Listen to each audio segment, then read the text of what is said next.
نحمده ونصلي على رسوله الكريم اما بعد فاعوذ بالله من الشيطان الرجيم بسم الله الرحمن الرحيم رب اشرح لي صدري ويسر لي امري واحلل عقدة من لساني يفقهوا قولي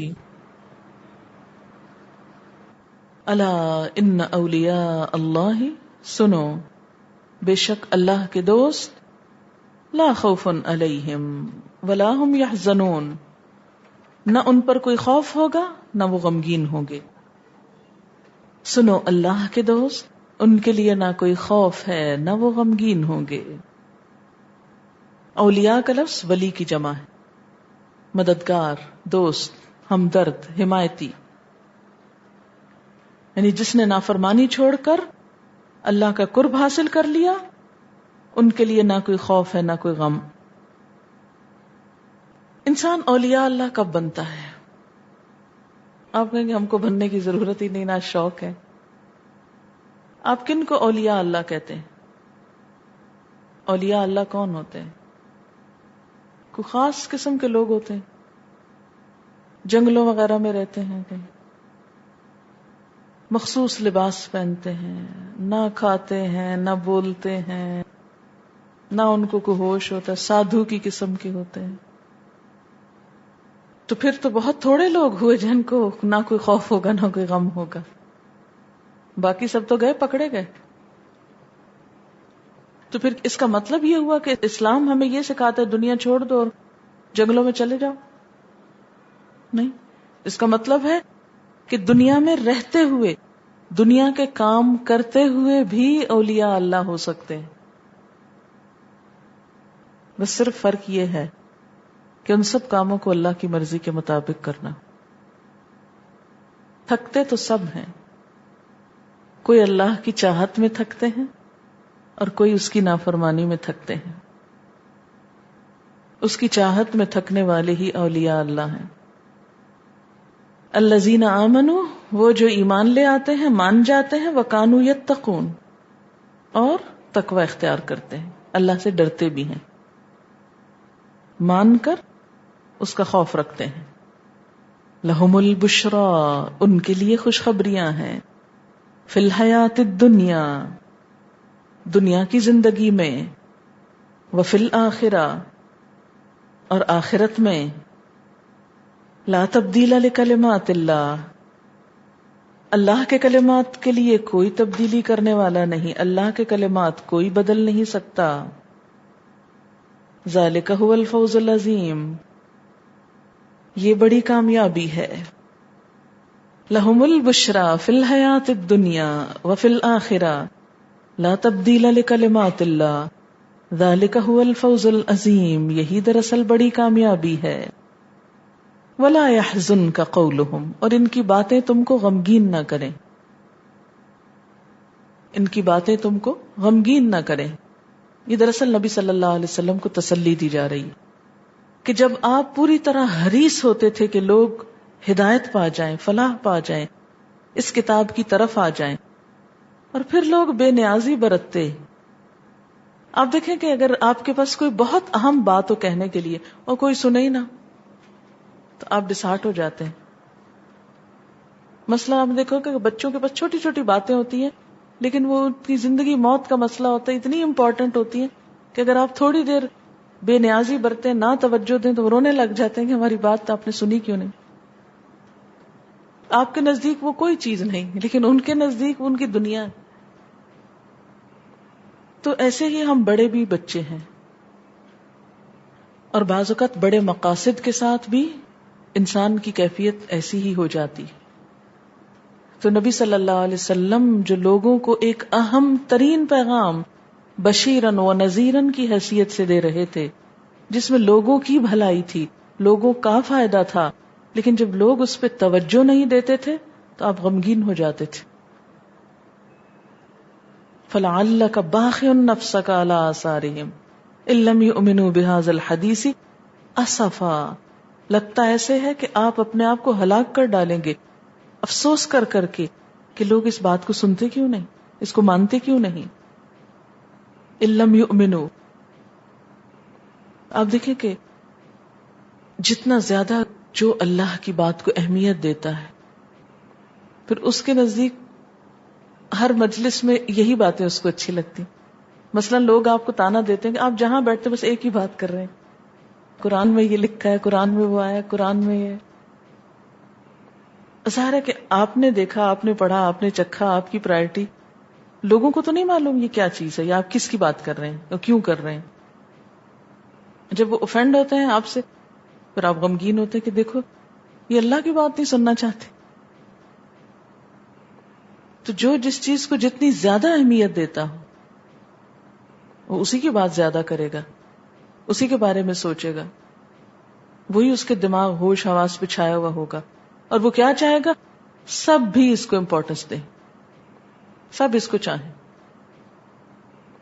لیکن جب دوسرے لوگ اس کو اہمیت ہی نہ دیں تو پھر قدرتی بات ہے کہ انسان اس پہ غمگین ہوتا ہے.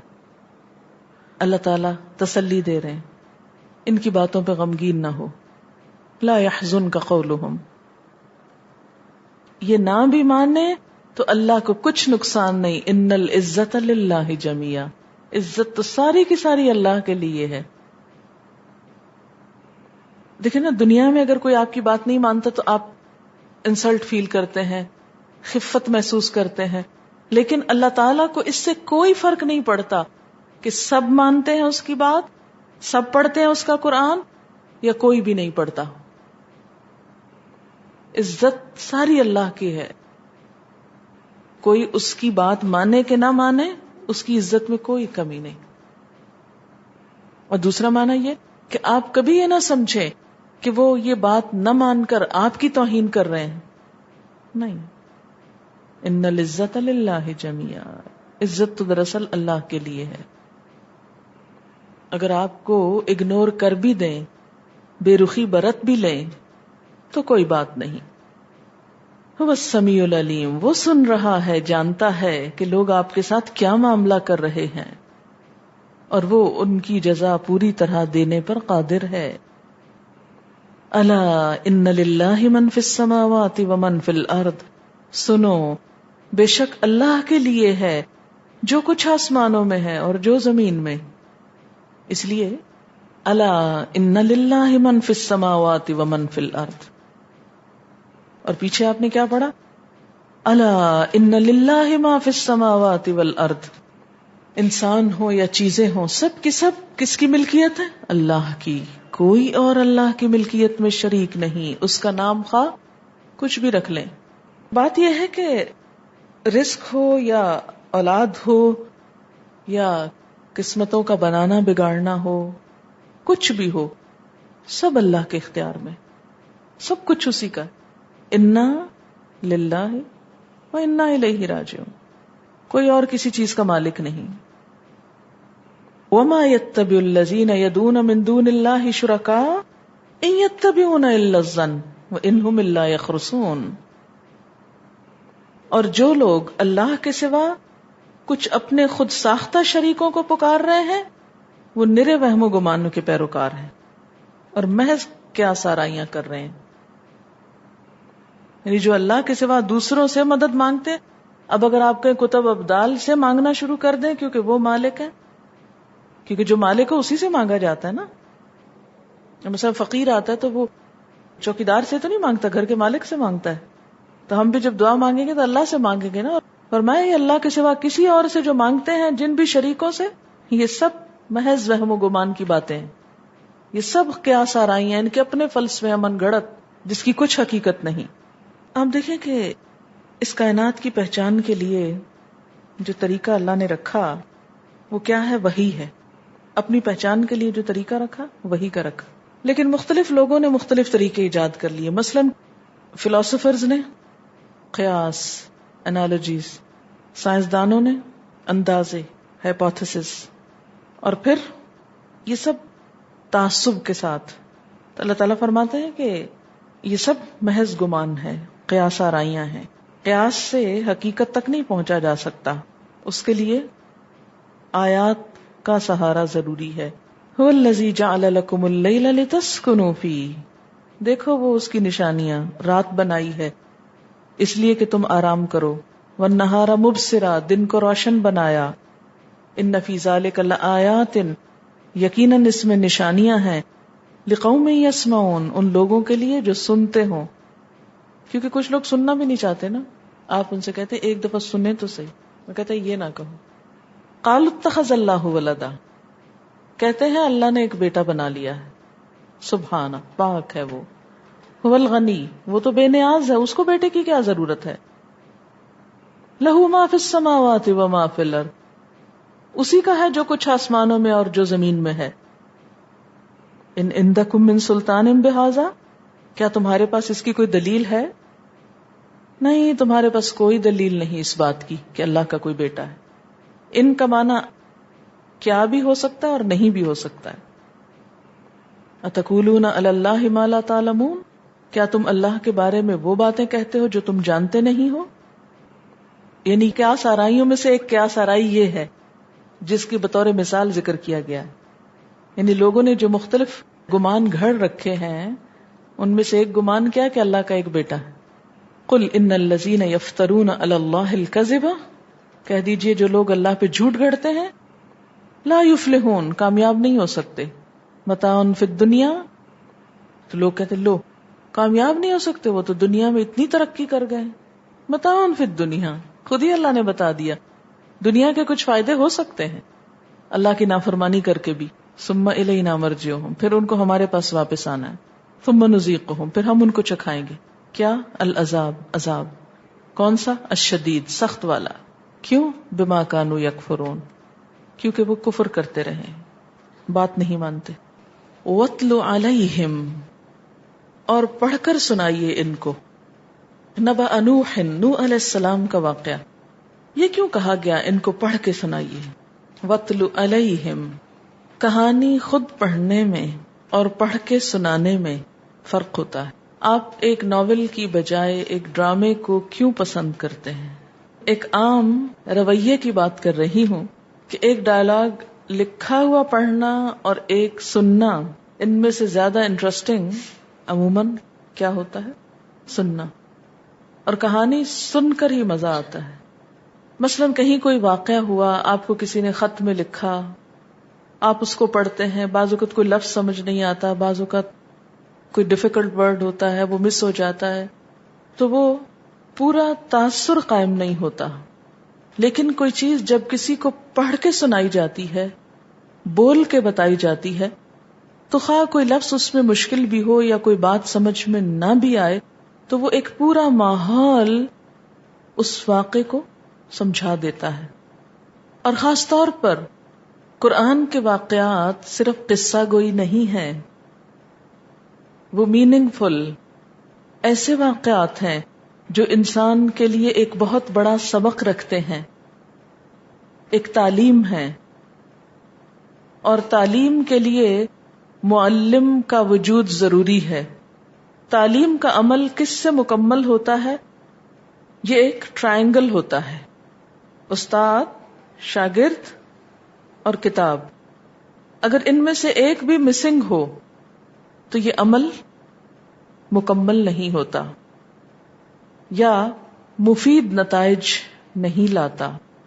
اس لیے کیا ضروری ہے کہ یہ تینوں چیزیں اپنی اپنی جگہ پر ہوں. آپ کا کام صرف اتنا نہیں تھا کہ لکھی لکھائی کتاب لوگوں کو پکڑا دیتے. آپ کا کام کیا تھا کہ اس کتاب کو پڑھ کر بھی سنائیں، اس کی تعلیم دے. یعلمہم الکتاب والحکمت، نہ صرف یہ کہ کتاب بلکہ حکمت کی بھی تعلیم، وہ حکمت جو آپ کے قلب مبارک پر القاء کی گئی تھی. اسی لیے کہا جا رہا ہے وَاتْلُ عَلَيْهِمْ نَبَأَ نُوحٍ، نوح علیہ السلام کی بات، آپ کا واقعہ ان کو پڑھ کے سنائیے، انہیں سکھائیے. کیا واقعہ ہے؟ اذ قال لقومہ، جب اس نے اپنی قوم سے کہا،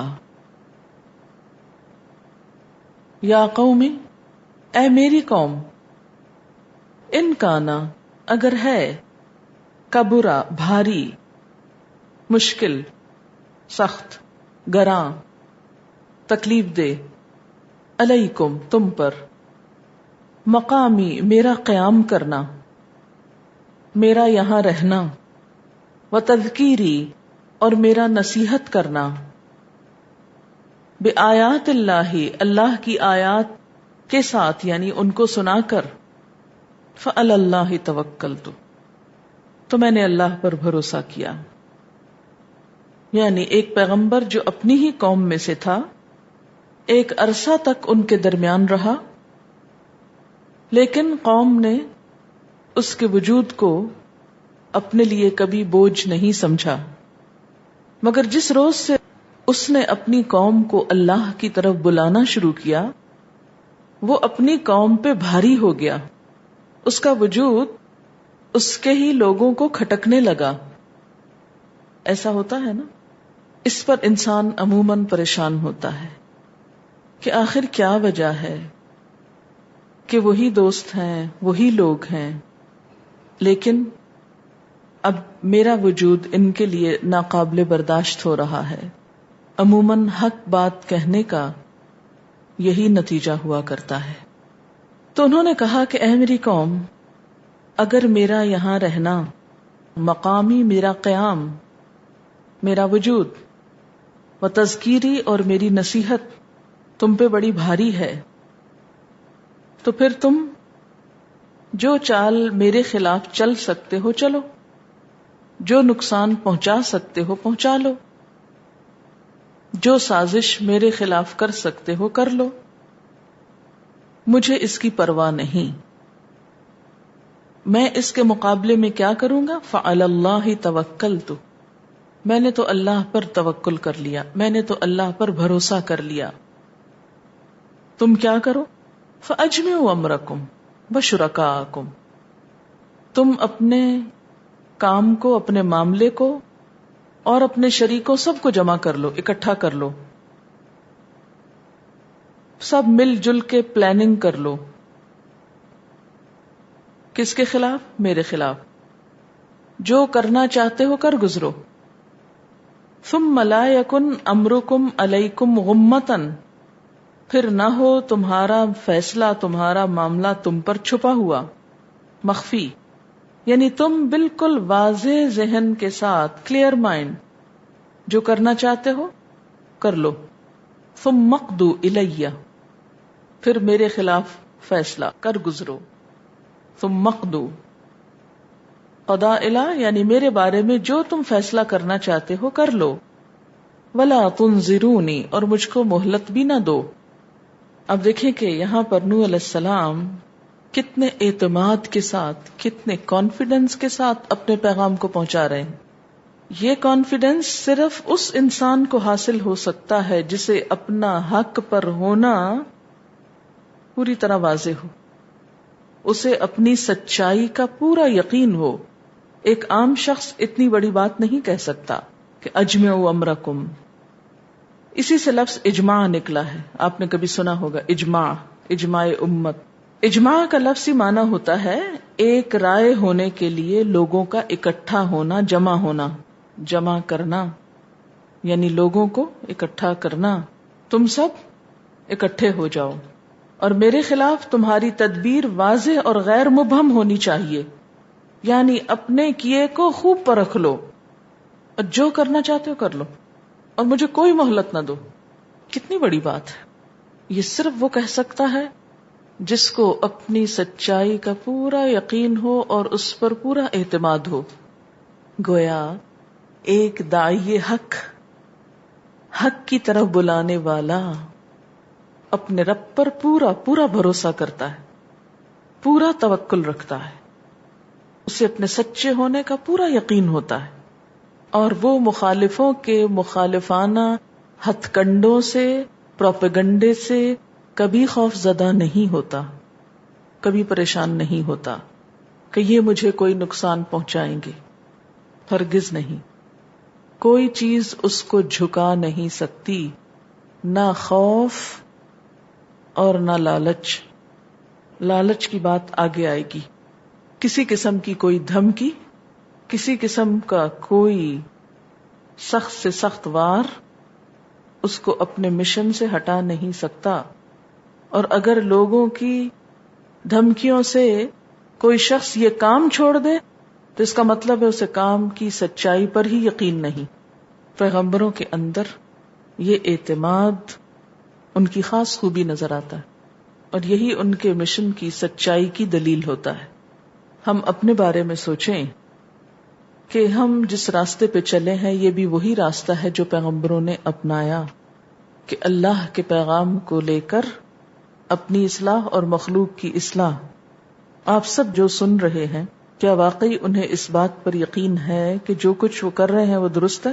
یہ یقین جتنا زیادہ ہوگا اتنا ہی اطمینان زیادہ نصیب ہوگا، شرح صدر ہوگا، اور اتنا ہی ہر مخالفانہ وار بیکار نظر آئے گا. جو شخص اللہ کے لیے نکلتا ہے خالص نیت کے ساتھ، پھر اس کو اللہ کی مدد کا بھی پورا بھروسہ ہوتا ہے، پورا یقین ہوتا ہے، کیونکہ یہ اس کا کام ہے، اس کو حفاظت کرنا ہے. یہاں یاد رکھیے ایک بات، سورۃ یونس مکہ میں نازل ہوئی. یہ اس دور کا واقعہ ہے جب حضور صلی اللہ علیہ وسلم کی سخت مخالفت ہو رہی تھی. آپ کو قتل کی دھمکیاں دی جاتی، آپ کو دیس نکالا کی دھمکیاں دی جاتی، پتھر پھینکے گئے، سوشل بائیکاٹ کیا گیا، ہر طرح کی مخالفت تھی اپنے عروج پر. تو اس وقت پیغمبروں کے قصے سنائے گئے کہ پہلے پیغمبروں کے ساتھ بھی ایسا ہی ہوا، اور اس موقع پر جب ان کی مخالفت ہوئی تو انہوں نے کیا سوچ اختیار کی، کیا طرز عمل اپنایا. تو پچھلے پیغمبروں کے واقعات سے آپ صلی اللہ علیہ وسلم کو تسلی دی جا رہی ہے، اور ان کے طفیل ہم سب کو، کہ جو شخص بھی دین کے راستے پر نکلے پھر وہ ان باتوں سے پریشان ہو کر اس راستے کو نہ چھوڑے.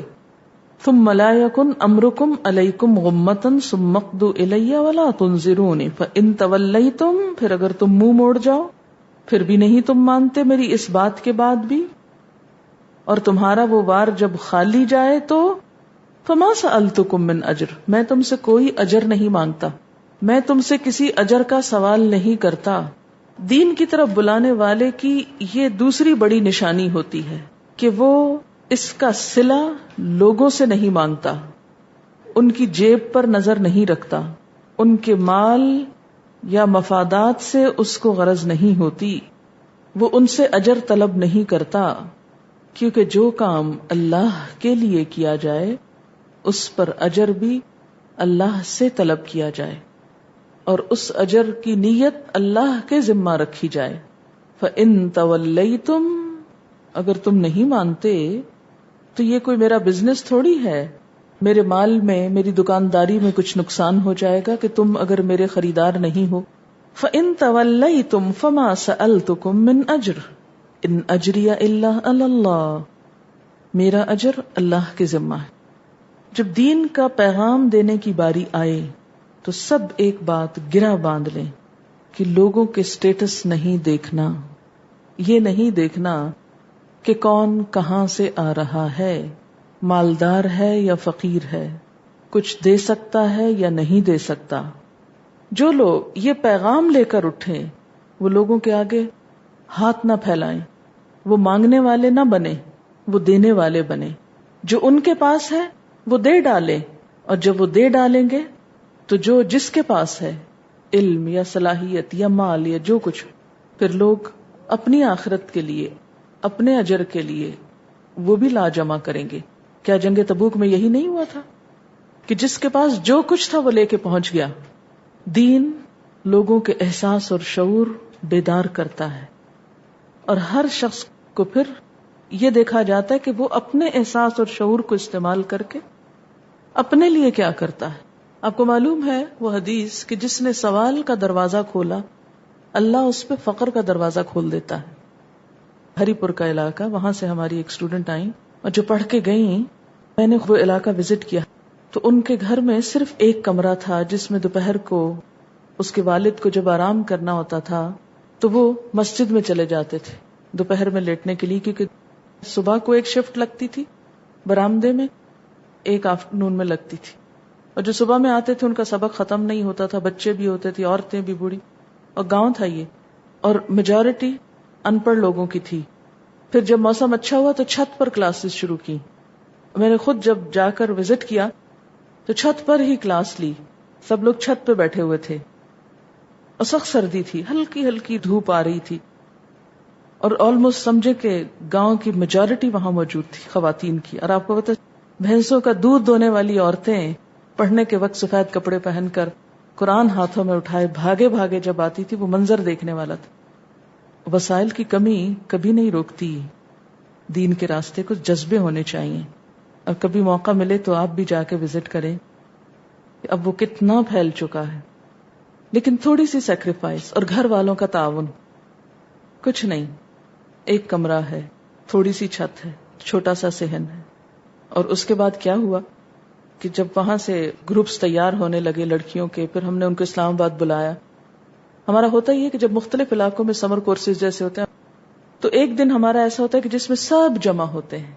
تو اس کے بعد پھر کچھ لوگوں نے جب ان کی پرفارمنس دیکھی تو انہوں نے ڈونیشن دی، اور اب ایک الگ گھر کرائے پر لے کر اس کو باقاعدہ ایک ادارے کی شکل دی گئی.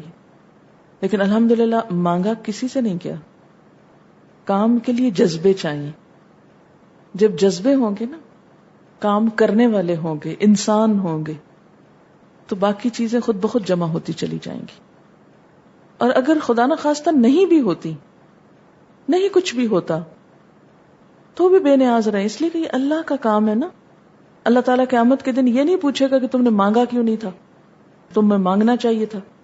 تو انسان یہ کہے گا کہ اللہ تو نے مجھے جو علم دیا تھا، میرے پاس علم تھا، میں علم دے سکتا تھا، میرے پاس مال نہیں تھا، میں وہ کہاں سے دیتا. جن کے پاس مال تھا تو ان سے پوچھ، انہوں نے کیوں نہیں لگایا اس راستے میں. تو بات یہ ہے کہ پیغمبرانہ مشن کیا تقاضا کرتا ہے کہ دنیا کی لالچ اور ہوس سے بالا تر ہو کر یہ کام کیا جائے. فَإِن تَوَلَّيْتُمْ فَمَا سَأَلْتُكُمْ مِنْ أَجْرٍ إِنْ أَجْرِيَ إِلَّا عَلَى اللَّهِ، نہیں میرا اجر مگر اللہ کے ذمہ، اللہ پر. یعنی دین کے کام کا مقصود مال اکٹھا کرنا نہیں. وَأُمِرْتُ، کیا مقصد ہے پھر، اور کیا مقصد ہے؟ ان اکون من المسلمین، کہ میں فرما برداروں میں سے ہو جاؤں، یہ مقصد ہے. دین کی تبلیغ کا اصل مقصد کیا ہے؟ کہ لوگ اللہ والے بن جائیں، اللہ کے بندے بن جائیں. انسان کی سب سے بڑی کمزوری، سب سے بڑا عیب، سب سے بڑی خامی تکبر ہے. اس کا یہ احساس کہ میں بڑا ہوں، میں بہتر ہوں، میں اچھا ہوں. آپ دیکھیں گے سب خرابیاں اس سے جنم لیتی ہیں کہ جو میں کر رہا ہوں وہ زیادہ بہتر، جو میں سمجھ رہا ہوں وہ زیادہ صحیح ہے، مجھ سے اچھی شکل کسی کی نہیں، میرے سے اچھا پہننا کوئی نہیں جانتا، مجھ سے زیادہ قابل اور کوئی نہیں، مجھ میں کوئی غلطی نہیں ہو سکتی. یہ احساس ہر خرابی کی ابتدا ہے. یہاں سے جب خرابیاں پھوٹتی ہیں تو پھر انسان بندگی کے مقام سے ہٹ جاتا ہے. اللہ کو ہم سے کیا مطلوب ہے کہ مسلم جھک جاؤ، جھکنا مقصود ہے.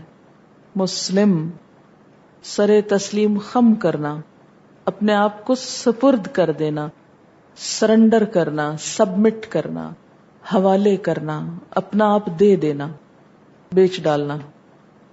یہ مقصد ہے دین کی ساری کوشش اور پیغمبروں کی ساری ایفرٹ کا. وَأُمِرْتُ أَنْ أَكُونَ مِنَ الْمُسْلِمِينَ. اور یاد رکھیں کہ تمام انبیاء کا دین کیا کہلایا؟ اسلام. انسان کو انسان بنائے. انسان فرشتہ نہیں ہو سکتا، لیکن انسان شیطان سے اوپر اٹھے اور انسان بن کے رہے، بندگی اختیار کرے. اسی لیے سجدہ کروایا گیا.